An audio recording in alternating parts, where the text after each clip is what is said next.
मसीह खुदा में आज के सुबह आप सब पर सलामती हो। मैं पास्टर सुहेल जॉन एक बार फिर मॉर्निंग डिवोशन के साथ आप सबकी खिदमत में हाजिर हूं। हम सीख रहे हैं रोजे की पहली वाली हालत। तो खुदा के लोगों, रोजे से पहले बपतिस्मा जरूरी है। आज हम उसके सेकंड हिस्सा को सीखेंगे।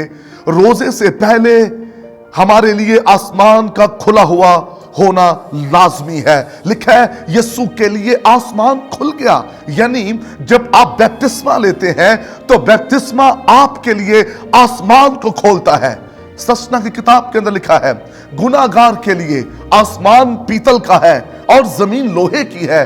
गुनाहगार का रोजा बाइसे बरकत नहीं होता, उसके रोजे के कुछ भी असरात नजर नहीं आते, लेकिन ईमानदार का रोजा, रास्तबाज का जो रोजा है, वो याद रखिए उसके बेहतरीन असरात होते हैं। हमारा खुदावंद यीशु मसीह जिसके करदार में ना कोई दाग है ना कोई धब्बा है, वो बेऐब बर्रा है। इससे पहले कि आप रोजा रखें, हमें खुदावंद यीशु के मानिंद बनने की जरूरत है।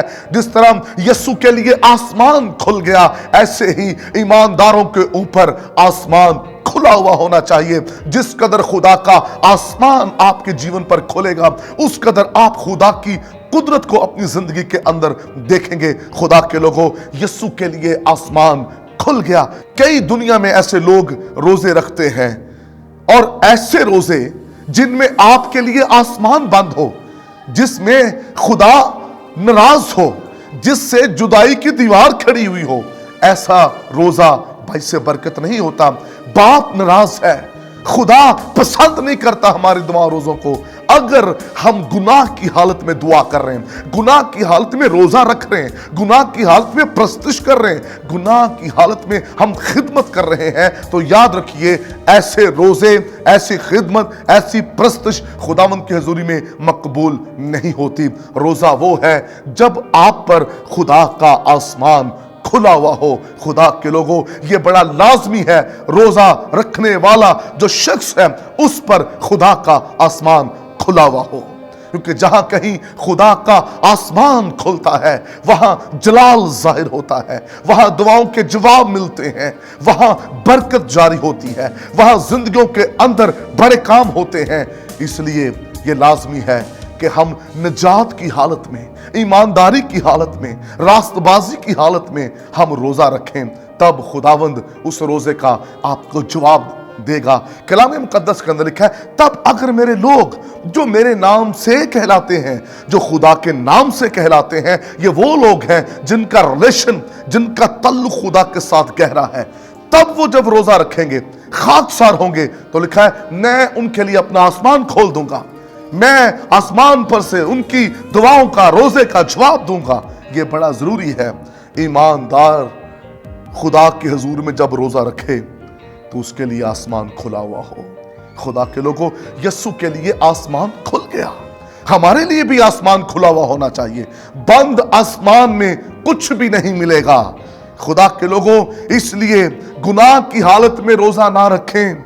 अगर कोई आपको यह कह रहा है कि आप रोजा रखें गुनाह की हालत में, तो याद रखिए उस रोजे का आपको कुछ भी जवाब नहीं मिलेगा।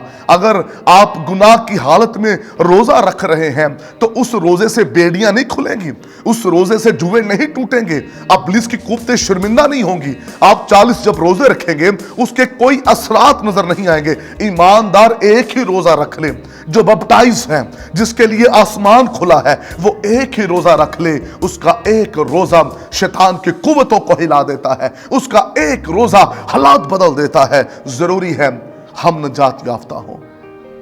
गुनाह की हालत में कोई बरकत नहीं है, गुनाह की हालत में कोई बहाली नहीं है, गुनाह की हालत में कोई खुशहाली नहीं है। गुनाह की हालत में खुदा ना दुआ सुनता है, ना रोजा आपका कबूल करता है। आइए आज सुबह खुदा से कहें, मैं अपना जीवन तुझे देता हूं, मेरे लिए अपना आसमान खोल दे, मैं तुझे अपना शख्सी निजात दहिंदा कबूल करता हूं, हर एक गुनाह का इनकार करता हूं। तब आप जब रोजा रखेंगे तो उस रोजे का जवाब आपको मिलेगा। खुदा इस कलाम के वसीला से आपको बरकत दे। मेहरबान बुजुर्ग आसमानी बाप, दुआ करते हैं जितने कलाम सुन रहे हैं इनके जीवन में आपका आसमान खुल जाए और सारा जलाल आपको मिले, यीशु के नाम में, आमीन।